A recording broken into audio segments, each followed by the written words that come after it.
Hello hi and welcome to Dhinyas classes. അപ്പോൾ നമ്മൾ ഇന്ന് തുല്യ ത്രികോണങ്ങൾ എന്ന ലെസണിലത്തെ തേർഡ് എക്സസൈസ്, അതായത് പേജ് നമ്പർ 21 തേർഡ് പ്രോബ്ലം ആണ് നമ്മൾ ചെയ്യുന്നത്. ഓക്കെ, അപ്പോൾ ഫസ്റ്റ് 2 പ്രോബ്ലം നമ്മൾ ഓൾറെഡി ചെയ്ത് കഴിഞ്ഞു. ഇനി തേർഡ് പ്രോബ്ലം ആണ് ഇത്. ശരിക്കും കമ്പാരിറ്റീവ്ലി ഈസിയാണ് ഇത് ചെയ്യാനായിട്ട്. നമ്മളിങ്ങനെ റീഡ് ചെയ്യുമ്പോൾ നമുക്ക് തോന്നും ഇത് പുതിയതാണല്ലോ എന്നൊക്കെ തോന്നുമെങ്കിലും അത് ഈസിയാണ് ചെയ്യാനായിട്ട്. അപ്പോൾ നമുക്കൊന്ന് സ്റ്റാർട്ട് ചെയ്താലോ. ഞാനിതിൻ്റെ ക്വസ്റ്റ്യൻ എഴുതിയിട്ടില്ല. ക്വസ്റ്റ്യൻ ഞാൻ നമ്മുടെ ടെക്സ്റ്റ് ബുക്ക് നോക്കി റീഡ് ചെയ്യാം. നിങ്ങൾ പേജ് നമ്പർ 21 എടുത്തിട്ട് ടെക്സ്റ്റ് ബുക്കിൽ ക്വസ്റ്റ്യൻ റീഡ് ചെയ്യണം കേട്ടോ. അത് കഴിഞ്ഞിട്ട് ഞാനിവിടെ ആൻസേഴ്സ് മാത്രമേ എഴുതണുള്ളൂ. രണ്ടും കൂടി എഴുതാനായിട്ട് നമുക്ക് സ്പേസ് ഇല്ലാത്ത കാരണം കൊണ്ടാണ്. ക്ലിയർ ആയല്ലോ? അപ്പോൾ നമുക്ക് തുടങ്ങാം. ഉഷാറായിട്ട് തുടങ്ങല്ലേ, നല്ലൊരു എനർജിയോട് കൂടി തുടങ്ങാം അല്ലേ. പെട്ടെന്ന് പഠിച്ചു കഴിയണം എന്നുള്ള ഒരു ഇതോട് കൂടിയിട്ട് നമുക്ക് സ്റ്റാർട്ട് ചെയ്യാം. ചിത്രത്തിൽ A B C D E എന്ന പഞ്ചഭുജത്തിന്റെ വശങ്ങൾ തുല്യമാണ്. അതായത് നമ്മുടെ ഈ ചിത്രത്തില് A B C D E, അതായത് A B C D E എന്ന പഞ്ചഭുജത്തിന്റെ വശങ്ങൾ എന്താണ്, തുല്യമാണെന്നാണ് പറഞ്ഞിരിക്കുന്നത്. വശങ്ങൾ എന്ന് പറഞ്ഞാൽ ഏതൊക്കെയാണ്? പഞ്ചഭുജം എന്ന് പറഞ്ഞാൽ മനസ്സിലായില്ലേ? അഞ്ച് സൈഡ്, 5 വശങ്ങളുള്ള ഒരു ഇതിന്റെ ഒരു ഫിഗറിന്റെ ഇത് ആണ് തന്നിരിക്കുന്നത്. എ ബി, അതുപോലെ B C, C D, D ഇതൊക്കെ തുല്യമാണെന്നാണ് നമ്മുടെ അടുത്ത് പറഞ്ഞിരിക്കുന്നത്. ഇനി എന്താ പറഞ്ഞിരിക്കുന്നത്? കോണുകളും തുല്യമാണ്. അപ്പോൾ വശങ്ങൾ മാത്രമല്ല, ഇതിൻ്റെയൊക്കെ എല്ലാ കോണുകളും എന്താണ്, തുല്യമാണെന്നാണ് പറഞ്ഞിരിക്കുന്നത്. ഇനി എന്താ പറഞ്ഞിരിക്കുന്നത്? എ ബി എ ഇ എന്ന വശങ്ങൾ നീട്ടിയതും സി ഡി എന്ന വശം നീട്ടിയതും പി ക്യു എന്നീ ബിന്ദുക്കളിൽ കൂട്ടിമുട്ടുന്നു. അതായത് എ ബി എന്നുള്ള വശം നീട്ടിയതും അതുപോലെ എ ഇ എന്ന വശം നീട്ടിയതും ഈ സി ഡി എന്നുള്ള വശം നീട്ടിയതും പി ക്യു എന്നുള്ള ബിന്ദുവിലേക്ക് കൂട്ടിമുട്ടുന്നു. അത്രയേ ഉള്ളൂ. അതായത് എ ബി ഒന്നും കൂടെ എക്സ്റ്റെൻഡ് ചെയ്തു, അതുപോലെ സി ഡിനെ ഒന്നും കൂടെ ആക്കി, അതുപോലെ എ ഇനെ ഒന്നും കൂടി നീട്ടി, അതുപോലെ സി ഡിനെ ഇങ്ങോട്ടും ഒന്ന് നീട്ടിയിട്ട് പി ക്യു എന്നുള്ള പോയിന്റിലേക്ക് എത്തി. ഇനി എന്താണ്, ഇനി നമ്മുടെ അടുത്ത് 2 ക്വസ്റ്റ്യൻസ് ആണ് ചോദിച്ചിരിക്കുന്നത്. ത്രികോണം എ ബി സിയുടെ വശങ്ങൾ ത്രികോണം ഇ ക്യു ഡിയുടെ വശങ്ങൾക്ക് തുല്യമാണോ? എന്തുകൊണ്ട്? അതായത് ത്രികോണം ബി പി സിയുടെ വശങ്ങളും ത്രികോണം ഇ ക്യു ഡിയുടെ വശങ്ങളും തുല്യമാണോ എന്നാണ് ചോദിച്ചിരിക്കുന്നത്. അതും എന്തുകൊണ്ട് എന്നാണ് ചോദിച്ചിരിക്കുന്നത്. അപ്പൊ നമുക്ക് തുല്യമാണോ എന്നുള്ളത് അറിയാനായിട്ട്, വശങ്ങൾ തുല്യമാണ് എന്ന് പറയാനായിട്ട് നമുക്ക് എന്ത് ചെയ്താൽ മതി?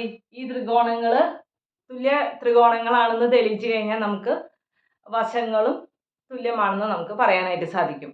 അതായത് ത്രികോണങ്ങൾ തുല്യമാണെന്ന് തെളിയിക്കാനായിട്ട് നമ്മളിപ്പോൾ ഒരു 4 റൂള് പഠിച്ചു കഴിഞ്ഞു അല്ലേ. 4 റൂൾ എന്തൊക്കെയാണ്? 3 വശങ്ങൾ ഈക്വൽ ആണെന്ന്, 3 വശങ്ങൾ ഈക്വൽ ആണെന്നുണ്ടെങ്കിൽ അതിൻ്റെ കോണുകളും തുല്യമാവും. അത് ഇതിൽ നമുക്ക് യൂസ് ചെയ്യാനായിട്ട് പറ്റില്ല. ബാക്കി 2 റൂളുകൾ നമുക്ക് യൂസ് ചെയ്യാനായിട്ട് പറ്റും. എന്താണ്? ഒരു 2 വശങ്ങളും, ഒരു ത്രികോണത്തിന്റെ 2 വശങ്ങളും അതിനുള്ളിൽ വരുന്ന ഒരു കോണും മറ്റൊരു ത്രികോണത്തിന്റെ 2 വശങ്ങളും അതിനുള്ളിൽ വരുന്ന കോണും തുല്യമാണെന്നുണ്ടെങ്കിൽ അത് തുല്യ ത്രികോണങ്ങളായിരിക്കും. അതല്ലാന്നുണ്ടെങ്കിൽ ഇത് 2 വശങ്ങളുടെ കാര്യം. അതല്ലാന്നുണ്ടെങ്കിൽ നമ്മൾ എന്താ പഠിച്ചത്?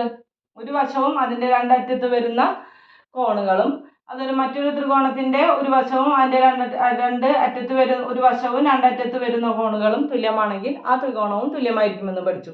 നമുക്ക് നോക്കാം ഇതിൽ ഏതാണ് നമുക്ക് ഇതിൽ ആപ്ലിക്കബിൾ ആവാന്നുള്ളത് നമുക്ക് നോക്കാം അല്ലേ. അപ്പൊ സ്റ്റാർട്ട് ചെയ്യല്ലേ. നമ്മൾ ഇപ്പൊ ഇത് ഒരു ചതുർഭുജ എന്ന് പറഞ്ഞു. ചതുർഭുജം എന്ന് പറഞ്ഞാൽ 5 സൈഡ് ഉള്ളതാണെന്ന് പറഞ്ഞു. ഈ 5 സൈഡുകളും നമ്മുടെ അടുത്ത് പറഞ്ഞു, ഈ 5 വശങ്ങളും എന്ത് പറഞ്ഞു? അത് തുല്യമാണെന്ന് പറഞ്ഞു. ഓക്കെ, അപ്പൊ നമ്മൾക്ക് ഈ എടുത്ത ത്രികോണം എന്ന് പറയുന്നത് ത്രികോണം ബി പി സിയും ത്രികോണം ഇ ക്യു ഡിയുമാണ്. അപ്പൊ നമുക്ക് ആദ്യം തന്നെ അത് എഴുതാം. ത്രികോണം ബി പി സി ത്രികോണം ഇ ക്യു ഡി, അതുപോലെ ത്രികോണം ബി പി സിയിലും ത്രികോണം ഇ ക്യു ഡിയിലും ഇനി എന്തൊക്കെയാണ് നമുക്കതിൻ്റെ തുല്യമായ കാര്യങ്ങൾ നമുക്ക് എഴുതാം. എന്താണ് പറയാൻ പറ്റുക? ഈ ബി സി എന്ന് പറയുന്നതും ഇ സി എന്ന് പറയുന്നതും തുല്യല്ലേ? എങ്ങനെയാണ്? നമ്മുടെ അടുത്ത് പറഞ്ഞിട്ടുണ്ട് ഈ പഞ്ചഭുജത്തിന്റെ എല്ലാ വശങ്ങളും തുല്യമാണെന്ന് പറഞ്ഞിട്ടുണ്ട്. അപ്പൊ ബി സി എന്ന് പറയുന്നത് ഒരു വശമാണ്, അതുപോലെ തന്നെ ഇ ഡി എന്ന് പറയുന്നതും ഒരു വശമാണ്. അപ്പൊ നമുക്ക് എന്ത് പറയാൻ പറ്റും? B C equal to E D. Okay, എന്തുകൊണ്ടാണ്? അത് തന്നിട്ടുണ്ട് നമുക്ക്. അല്ലെങ്കിൽ നമുക്ക് എന്ത് എഴുതാൻ പറ്റും? പഞ്ചഭുജത്തിന്റെ വശങ്ങൾ എന്ന് എഴുതാം, അല്ലെങ്കിൽ അങ്ങനെ എഴുതാം നമുക്ക്. ഓക്കെ, നമ്മുടെ പഞ്ചഭുജത്തിന്റെ വശങ്ങൾ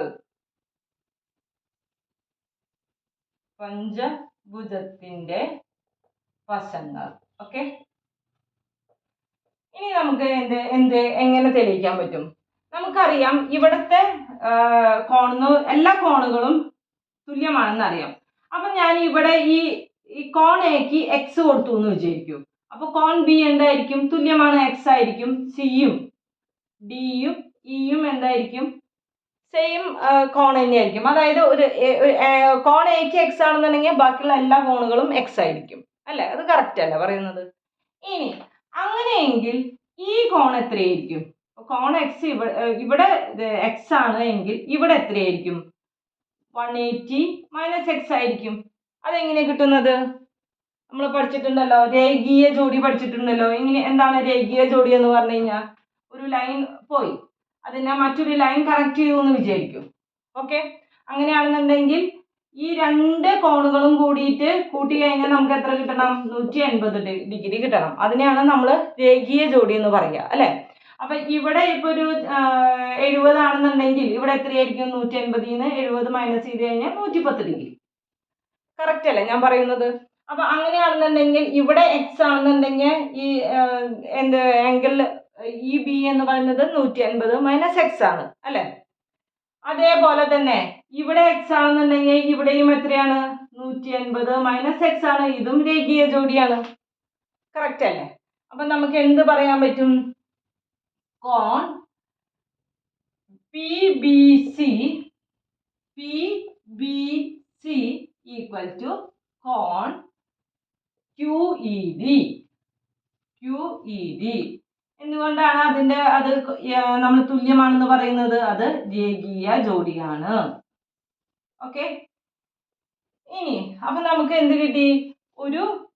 ഒരു വശം കിട്ടി, ഒരു കോണും കിട്ടി, അല്ലെ? ഇനി അപ്പൊ നമുക്ക് നോക്കിയാലോ, ഇവിടത്തെ കോണിന്റെ കാര്യം നമുക്ക് ഇതുപോലെ പറയാൻ പറ്റുമോ നോക്കിയാലോ. ഇവിടെ എക്സ് ആണെന്നുണ്ടെങ്കിൽ ഇവിടെ എന്തായിരിക്കും? ഇവിടെയും 180 മൈനസ് എക്സ് ആയിരിക്കും, ഇവിടെയും 180 മൈനസ് എക്സ് ആയിരിക്കും, അല്ലെ? ശരിയല്ലേ പറയുന്നത്? രേഖീയ ജോഡി. അപ്പൊ നമുക്ക് ഇതുപോലെ തന്നെ പറയാം, കോൺ P C B equal to കോൺ ക്യു ഡി ഇ. എന്താണ്? ഇതന്നെ രേഖീയ ജോഡി. ഓക്കെ, അപ്പൊ നമുക്ക് എന്ത് കിട്ടി? ഒരു വശവും അതിന്റെ രണ്ടറ്റത്തുള്ള കോണുകളും തുല്യമാണെങ്കിൽ, മറ്റൊരു ത്രികോണത്തിന്റെയും ഒരു വശവും രണ്ട് കോണുകളും തുല്യമാണെങ്കിൽ അവരുടെ മൂന്നാമത്തെ കോണും തുല്യമായിരിക്കും. അതുപോലെ തുല്യമായ കോണുകളുടെ എതിർവശവും തുല്യമായിരിക്കും, അല്ലെ? അപ്പൊ നമുക്ക് എന്ത് പറയാൻ പറ്റും? Therefore,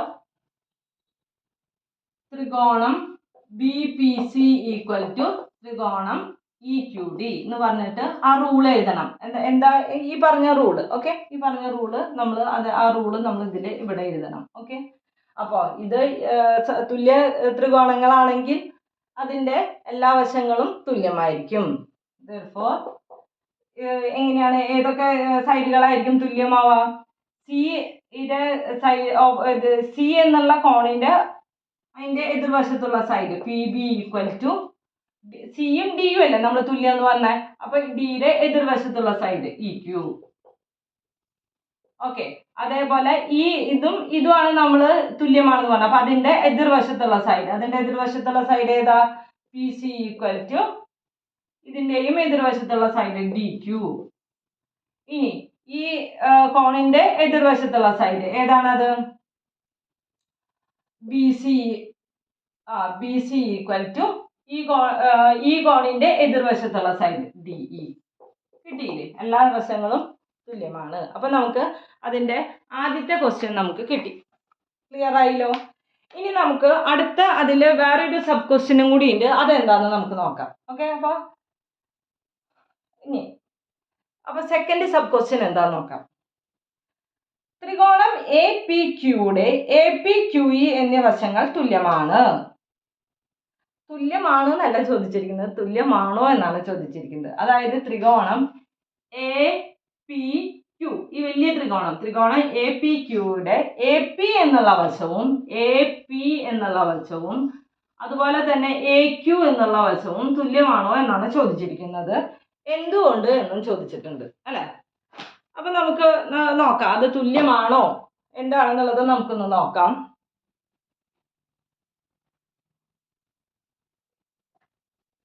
എങ്ങനെ നമുക്കത് നോക്കാൻ പറ്റും? ഇവിടെ എന്താണ് എ പി എന്ന് പറയുന്നത്? എന്താണ് എ പി ഈക്വൽ ടു ഏതൊക്കെ കൂടി യോജിച്ചതാണ് എ പി എന്ന് പറയുന്നത്? എ ബിയും ബി പിയും. A B plus B P. Correct അല്ലേ ഞാൻ പറയുന്നത്? എ ബി പ്ലസ് ഇത്. ഇനി എന്താണ് പിന്നെ അതേപോലെ A Q equal to A E plus E Q. A E plus E Q. Okay, അപ്പൊ അതും ശരിയായില്ലേ? ഇനി നമുക്കറിയാം നമുക്കറിയാം A B equal to A E. A B equal to A E. എന്തുകൊണ്ടാണ് A B equal to A E എന്ന് പറയുന്നത്? പഞ്ചഭുജത്തിന്റെ വശങ്ങളാണ് എ ബിയും അതുപോലെ എ ഇയും അല്ലെ. പഞ്ചഭുജത്തിന്റെ വശങ്ങളാണ് എ ബിയും എ ഇയും. അപ്പൊ A B equal to A E എന്ന് പറയാം. ഇനി നമുക്ക് പറയാം B P equal to E Q. B P equal to E Q. B P equal to E Q. അത് നമ്മൾ തെളിയിച്ചിട്ടുണ്ട് B P equal to E Q എന്ന്. അപ്പൊ നമുക്കൊരു കാര്യം ചെയ്താലോ, ഇതിനെ ഒന്ന് മാറ്റി പിടിച്ചാലോ. A P equal therefore A P equal to A ബിക്ക് പകരം എന്ത് കൊടുക്കാം? എ ഇ കൊടുക്കാം. പ്ലസ് ബി പിക്ക് പകരം എന്ത് കൊടുക്കാം? ഇ ക്യൂയും കൊടുക്കാം. ഈ A E plus E Q എന്ന് പറയുന്നത് എന്താണ്? എ ക്യു ആണ്. therefore A P equal to A Q. കിട്ടിയില്ലേ? ക്ലിയർ ആയില്ലോ പറഞ്ഞത്? അപ്പോൾ നമ്മുടെ ഈ തേർഡ് ക്വസ്റ്റ്യനും ചെയ്തു കഴിഞ്ഞു. നമുക്കിനി ഫോർത്ത് ക്വസ്റ്റ്യൻ ചെയ്യാം. ഓക്കെ, ഡൗട്ട് എന്തെങ്കിലും ഉണ്ടെങ്കിൽ ചോദിക്കണം. നമ്മുടെ ക്ലാസ് നിങ്ങൾക്ക് മനസ്സിലായിട്ടുണ്ടെങ്കിൽ തീർച്ചയായിട്ടും എൻ്റെ ചാനൽ ഒന്ന് സബ്സ്ക്രൈബ് ചെയ്യണം, ഒന്ന് ലൈക്ക് ചെയ്യണം, നിങ്ങളുടെ കമൻറ്റുകൾ അറിയിക്കണം. Okay, by.